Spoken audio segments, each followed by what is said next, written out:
अपने उपयोग को शांत करिए, मन को शांत करिए और चेतन को भी शांत करिए। आपकी ज़िंदगी की बड़ी समस्याएं हैं, सारी समस्याओं का समाधान होगा, निश्चित होगा, आप विश्वास कीजिएगा। लेकिन आप समाधान करने का निर्णय कर लीजिए कि मुझे समाधान करना ही है।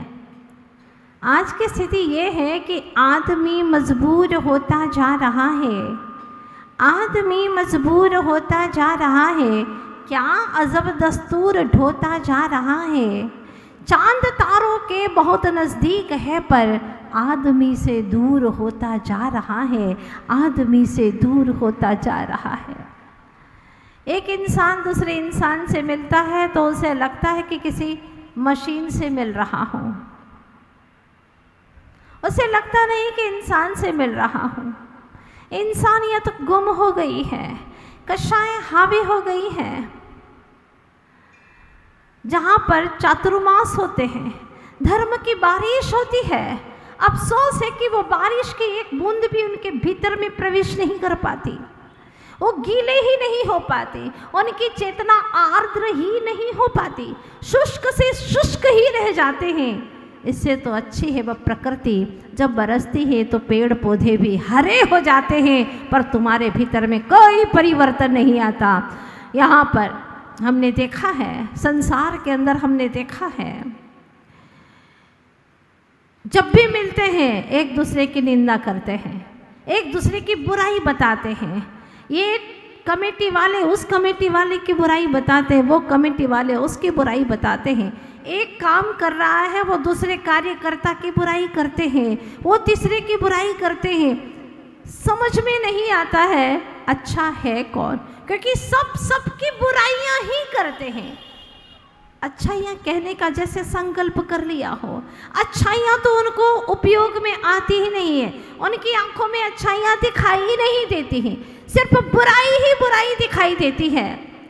सोचिएगा, जब आप अपने मुंह से किसी की बुराई करते हैं तो वो तुम्हारी आवाज़, तुम्हारे वचन सारे ब्रह्मांड के अंदर बिखर जाते हैं, तुम्हारे शब्द बिखर जाते हैं, और जो बिखरता है वो एक दिन लौट करके वापस तुम्हारे पास में आता है। ये प्रकृति का नियम है। आज तुम बुराई कर रहे हो, कल तुम्हारी अवश्य बुराई होगी, क्योंकि ये प्रकृति का नियम है। आप जैसा करते हैं वैसा ही पाते हैं। कभी आपने देखा होगा पहाड़ों के पास में, गुफाओं के पास में जा करके जो व्यक्ति जैसा बोलता है वैसा ही लौट करके उसे सुनाई देता है। आप जो करते हैं चुकाना पड़ेगा, ध्यान रखना, क्योंकि हमारे आचार्य कहते हैं जो है मन में वही आता है जीवन में, जो है मन में वही आता है जीवन में। जो तुम्हारे मन में है आज दबा करके रख दो, लेकिन कल अवश्य ही वो तुम्हारे जीवन में उतरेगा। मतलब जैसी वृत्ति होती है वैसी ही प्रवृत्ति होती है। आपके मन की जैसी इच्छाएं हैं, जैसे भाव हैं, वैसी आपकी प्रवृत्ति होगी, वैसा ही आपका आचरण होगा। ये निश्चित बात है। जीवन में जो घटित हो रहा है वो पहले से आपने मन में तैयारियां की होगी, अवश्य ही। जो मन में आप लोगों ने पहले से ही तैयारियां की हैं, जो पहले ही मन में आपने सोचा है, वही आज तुम्हारे जीवन में उतर रहा है, ये निश्चित बात है। आज अगर कोई राजा बना है तो उसकी पूर्व की काफ़ी तैयारियां हैं। आज अगर कोई भिखारी बना है तो उसकी भी पूर्व की काफ़ी तैयारियां थी। इतना पाप किया था कि आज वह भीख मांग रहा है, भिखारी बना फिर रहा है। तो जो मन की वृत्तियां होती हैं वही प्रवृत्ति जीवन में आती है, ये बिल्कुल निश्चित बात है। आप कभी कहीं कहते हैं अरे हम तो चाहते नहीं थे लेकिन ऐसा कहने में आ गया, ऐसा होता ही नहीं। आपके मन में जो होता है वही वचन और वही तन में आता है, ये सुनिश्चित है। आप खुद ही अपने आप को जानते नहीं हैं, आप खुद ही अपने आप को पहचानते नहीं हैं। आप सोचते हैं कि सोना इतना महंगा हो गया, बेच ही नहीं पाया, बेच देता तो कितना अच्छा होता, थोड़ा सा भाव घट जाए 1-2 हज़ार ही तो बड़ा टेंशन हो जाता है। अरे 100-200 रुपये ही घट जाए तो टेंशन हो जाता है, बेच देता तो अच्छा होता। जब सस्ता था सोना तो खरीद नहीं पाया। कितने लोगों ने कहा था मुझे खरीद लो खरीद लो, लेकिन खरीदा ही नहीं। पता नहीं मेरी तो मति मारी गई है। तुमने जो जो किया है, जैसे भाव किए हैं वैसे ही कर्म तुम्हारे उदय में आते हैं और वही कर्म तुम्हारे जीवन में जजमेंट करते हैं, निर्णय कराते हैं और आप वैसे ही चलते चले जाते हैं। आखिर ऐसा क्यों हुआ? जब सस्ता था तो खरीद नहीं पाए, पैसा बहुत था खरीद ही नहीं पाए, और जब महंगा हुआ तो आप बेच नहीं पाए। क्यों? क्योंकि आपने कर्म ही ऐसे किए हैं। पूर्वकृत कर्म जैसे उदय में आते हैं वैसे ही भाव होते हैं। कभी व्यक्ति गलत ही गलत निर्णय करता रहता है। सोचा होगा आप लोगों ने भी, अनुभव भी किया होगा कि आखिर ऐसा क्यों होता है, गलत ही गलत निर्णय क्यों होते हैं? क्योंकि तुमने कर्म ही ऐसे किए हैं, उदय में आ रहे हैं और उदयानुसार अगर नहीं संभले, पुरुषार्थ नहीं करे वर्तमान में, तो कर्म के उदय के अनुसार ही चलता चला जाता है, वैसा ही सोचता है। कभी कभी ऐसा भी होता है कि जो आपके प्रति बुरा सोचता है लेकिन आप उसके बारे में अच्छा सोचते हैं, क्योंकि आपका वर्तमान का पुरुषार्थ अच्छा है। और कभी ऐसा भी होता है जो आपके बारे में अच्छा सोचता है उसके बारे में भी आप गलत सोच बैठते हैं, गलत फहमी हो जाती है। ऐसा ही होता है। जब धर्म ध्यान नहीं कर रहे थे, चातुर्मास नहीं हो रहा था, तो किसी से मिलने की बात ही नहीं थी, सब अपने घर में बैठे थे, कमाते थे, खाते थे। लेकिन चातुर्मास होने लगा तो यहाँ पर तो धर्म की बारिश हो रही है। धर्मामृत लूटना चाहिए था, भर भर प्याले पीना चाहिए था, लेकिन क्या हो रहा है? कषायों के वशीभूत होकर के, अज्ञान से पीड़ित होकर के जो आता है, देखता है, एक दूसरे की बुराई करता है। वो महापापी है, जन्म जन्म का पापी है जो एक दूसरे की बुराई करता है। और अगर साधर्मी धर्म ध्यान करने के लिए आता है और उसके कान में आप अगर बुराई या बुराइयों का पुलिंदा उड़ेल देते हैं, उसका रस उड़ेल देते हैं, तो आप तो महापापी हैं ही और जन्म जन्म के पापी हो जाएंगे। आपका पाप मिटने वाला नहीं है। और बेचारा जो धर्म करने के लिए आया है उसको भी पाप का रस पिला दिया। खुद तो डूबेंगे और उसको भी डुबो देंगे। खुद तो पत्थर की नाव है ही, उसको भी डुबो देंगे। तो संकल्प करो आज, एक संकल्प, हम किसी की बुराई नहीं करेंगे। अगर एक तिनके जैसा भी किसी ने कुछ पुण्य किया है, धर्म किया है, काम किया है, सेवा की है, तो उसकी हम प्रशंसा करेंगे, उसकी हम प्रशंसा करेंगे, उसको धन्यवाद देंगे। तुम्हें किसी की बुराई करने का कोई हक नहीं है, कोई अधिकार नहीं है। तुम्हें अधिकार है अपनी गलतियों को मिटाने का, अपनी बुराइयों को मिटाने का। ये तुम्हारी अहम जिम्मेदारी है। बोलो सच बात है कि नहीं है? बोलिए ना। किसी को भी किसी की बुराई नहीं करना है। अच्छाइयाँ देखिएगा, अच्छाइयाँ देखेंगे तो अच्छे बनेंगे और बुराइयाँ देखेंगे तो बुरे ही बुरे बनते चले जाएंगे। इसीलिए सबसे पहले धर्म की पहली शुरुआत, फर्स्ट स्टेप इसकी यही है कि आप किसी भी साधर्मी की बुराई न करें। ये चातुर्मास हमें अच्छा होने के लिए मिला है, बुरा होने के लिए नहीं, या कि किसी की बुराइयां ढूंढने के लिए नहीं। बुराइयां ढूंढना ही है तो इससे तो बेटर था कि चातुर्मास ही ना करते। कितना अच्छा था, न कोई दिखता न बुराई करते। यहाँ पर हर भगवान आत्मा में हमें अच्छा ही देखना है।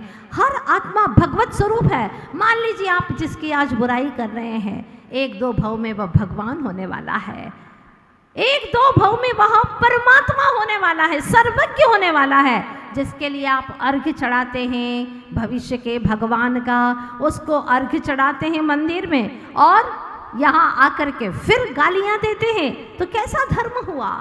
सब व्यर्थ हो गया। साधर्मी जो यहाँ तक आ रहे हैं उनको दिल से धन्यवाद दो, प्रशंसा करो उसकी, कम से कम यहाँ तक आए तो सही। एक बार आचार्य जी के पास में सच्ची घटना है, एक महानुभाव बैठे थे और एक व्यक्ति दर्शन करने के लिए आया। दर्शन किया और आचार्य जी ने अच्छे से आशीर्वाद दिया मुस्का करके, तो उसको बहुत ही बुरा लगा। मेरा दुश्मन है ये। और उसको इतने अच्छे से आचार्य जी ने मुस्कान से आशीर्वाद दिया। जैसे ही वह चला गया तो आचार्य जी से उसने कहा, महाराज आप नहीं जानते, आदमी बहुत बेईमान है, बहुत ही बेकार है, बोलियां तो लेता है लेकिन पैसा एक नहीं देता। इतना बेईमान आदमी है ये कि आ करके मंच पर सम्मान पा लेता है लेकिन एक पैसा नहीं देता, बहुत दादागिरी दिखाता है लेकिन धर्म नाम की चीज नहीं इसके अंदर। कहाँ तक कहूँ, ये बहुत बुरा व्यक्ति है। आचार्य जी ने धीरे से कहा, हो गई तुम्हारी बात, अब मैं बोलूं? तुम अच्छे हो तो तुम्हारे लिए तो ज़्यादा कुछ करने की ज़रूरत ही नहीं है मुझे, लेकिन जो बुरा है ना उसके लिए तो मुझे मुस्का करके आशीर्वाद भी देना होगा, उसे समझाना भी होगा ताकि उसकी बुराइयां निकल जाएं। अगर ऐसे ही दुत्कार दोगे तो व्यक्ति कभी भी वह आएगा नहीं और जितना बुरा हो उससे कई गुना और बुरा हो जाएगा। घर में भी जो बच्चा उद्दंड होता है, ज़्यादा शैतानी करता है, माँ उस पर विशेष ध्यान देती है सिर्फ और सिर्फ इसलिए कि बच्चा अच्छा हो जाए। उसी तरह से गुरुजनों की भी दृष्टि ये होती है कि हर व्यक्ति साधर्मी हो, हर व्यक्ति धर्म से रच पच जाए, उसके जीवन में आनंद हो, उत्साह हो, मंगल हो उसका जीवन, यही तो चाहते हैं। और क्या चाहते हैं? तो हर किसी के लिए ये भावना करो कि इसका अच्छा हो। हाँ, व्यक्ति ने स्वीकार किया और कहा, महाराज आपने बहुत अच्छी बात कही है, अब मुझे बात समझ में आ गई और आज से मैं कभी किसी की बुराई नहीं करूँगा, ये मैं भी संकल्प करता हूँ। आचार्य भगवान के सामने उसने संकल्प ले लिया।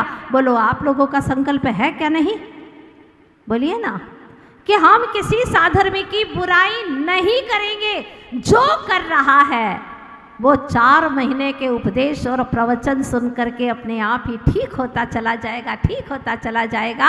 आपको कुछ भी पाप बंद करने की ज़रूरत नहीं है। अगर आप उसको सही रास्ते पर लगाने चाहते हो तो आप पाप बंद क्यों कर रहे हो?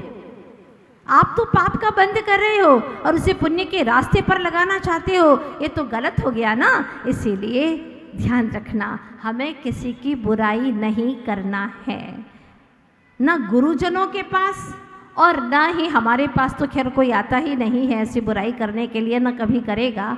लेकिन आपस में भी आपको बुराई नहीं करना है, यहीं से आपकी धर्म की शुरुआत होगी। वरना घड़े औंधे हैं, पानी चाहे कितना भी गिरे उसमें एक बूंद आने वाला नहीं है। अथवा घड़े फूटे हैं तो भी चाहे कितना भी पानी गिरे उसके पेंदे में ही छेद है तो पानी कहाँ से भरेगा। तो ध्यान रखिएगा। तीसरे नंबर के वे लोग हैं जो चिकने घड़े हैं, औंधे तो हैं और चिकने भी हैं। बड़ी मुश्किल है। मतलब यह है कि उसमें पानी की एक बूंद भी नहीं आ सकती। वैसे औंधाई है तो बूंद आएगी ही कहाँ से, और चिकना है तो वैसे ही शीघ्रता से चला जाएगा, वो तो गीला भी होने वाला नहीं है। कहीं पानी गिरे, घड़ा औंधा हो तो कम से कम गीला तो होगा, लेकिन वो तो गीला भी नहीं होने वाला है। आप सभी से गुजारिश है मेरी कि आप अपने आप को अच्छा बनाने के लिए कटिबद्ध हो जाएं, तैयार हो जाएं कि मुझे अपने आत्मा को वाश करना है, निर्मल करना है, धुलाना है, नहलाना है, उसको स्वच्छ करना है। बस यही मेरे जीवन का लक्ष्य है। वरना छोटी छोटी बातों में कितनी बड़ी बड़ी बातें हो जाती है और जो प्राण प्रिय थे वो भी प्राण लेवा सिद्ध हो जाते हैं। आपने विगत 2 दिन की कहानी से सुना था, जो प्रिया, जो गृहिणी, जो पत्नी उसको प्राणों से प्यारी थी, लेकिन 1 वर्ष से वो बोल ही नहीं पा रहा। अब तो भोजन भी साथ नहीं होता। पत्नी ने सोच लिया मुझसे बात ही नहीं करते कभी प्रेम से, तो फिर मैं भोजन क्यों कराऊं, बना देती, वो आकर के खा लेते। सच ही कहा है। आज के ज़माने में परिवार के लिए कमाना बड़ी बात नहीं। आज के ज़माने में परिवार के लिए कमाना बड़ी बात नहीं, परिवार के साथ भोजन करना बहुत बड़ी बात है। परिवार मिल बैठ करके भोजन करे प्रेम से, बहुत बड़ी बात है। वरना जरा जरा सी बातों में कशाय हो जाती है। भाई भाई से नहीं बोलता, बाप का बेटे से नहीं बनता, घरों घरों में युद्ध चल रहा है। पिता कहता है कि बेटा मेरा सुनता ही नहीं, और पुत्र कहता है पता नहीं पापा को क्या हो गया है, सबके सामने मुझे डांटते ही रहते हैं, मेरे मित्रों के सामने भी डांटते रहते हैं, और पड़ोसी के बच्चों की बड़ी प्रशंसा करते हैं, अपने रिश्ते नाते वाले बच्चों की बड़ी प्रशंसा करते हैं। ज़रा ज़रा सी बातों पे कितनी कशाएं। अरे ये तो समझो, जो अपना है उसी से ही तो बात कही जा सकती है, उसी से तो कहा जाता है, उसी को डांटा जाता है। अगर पड़ोसी का बच्चा और तुम्हारा बच्चा आपस में लड़े झगड़े तो आप किसको पकड़ करके घर में ले आते हो? अपने ही बच्चे को ना। हाँ, और उसी को डांटते हो। खबरदार अगर कल उसके साथ में जा कर के खेला तो हाँ, टांगे तोड़ दी जाएगी तेरी। बिल्कुल नहीं जाएगा, समझा? और उसी को डांटा जाता है। जो अपना है उसे ही तो कहा जाता है। लेकिन कषायों के वशीभूत होकर के जीव समझ ही नहीं पाता। अपने पिता की बुराई करता है, सबके सामने बुराई करने बैठ जाता है, अपनी माँ की बुराई करने बैठ जाते, अपने सासू माँ की बुराई करने लग जाते। अरे घर की बुराई करोगे तो तुम अच्छे कैसे कहलाओगे? तुम भी तो उसी घर में रहते हो। कभी भी घर की बुराई नहीं करना, नहीं तो तुम घर में अच्छे से रह ही नहीं पाओगे। इतने कर्म बांधोगे, इतने कर्म बांधोगे कि अब तुम्हें रहने को घर ही नहीं मिलेगा। बड़ी मुश्किल से घर मिला, वरना अनंत अनंत काल से एक इंद्री बना तो घर मिला ही नहीं। 2 इंद्री बना, 3 इंद्री बना, कहाँ घर मिला? अगर मिला भी तो 4 इंद्री के लिए बिल मिल गया, घोंसला मिल गया पंचेंद्री के लिए, लेकिन घर नहीं मिला। बड़ी मुश्किल से घर मिला है तो सौगंध कर लो, हम घर वालों की निंदा किसी के सामने नहीं करेंगे और लोग मजा लेंगे उसका, इसका हल नहीं निकालेंगे। तुम्हारी दुविधाएं बढ़ती चली जाएगी। इसीलिए छोटी छोटी बातें अपने जीवन में तय कर लो। कषायों को मंद करो, शांत करो कषायों को, और अपने स्वरूप को पहचानो। मेरा स्वरूप किसी की निंदा करना है ही नहीं। मेरा स्वरूप तो आत्मा की महिमा जान करके उसी में रम जाना है। ये है मेरा स्वरूप। कहाँ भटक रहा है रे चेतन? अनंत काल बीत गया, अनंत काल बीत गया, कब अपने घर पर आएगा? हम तो कब न नीचे घर आए, हम तो कबहू न नीचे घर आए, पर घर फिरत बहुत दिन बीते, पर घर फिरत बहुत दिन बीते, नाम अनेक धराए, हम तो कबहू न निज घर आए। अगर अच्छे से इस घर में रह लोगे तो निज घर में आ जाओगे।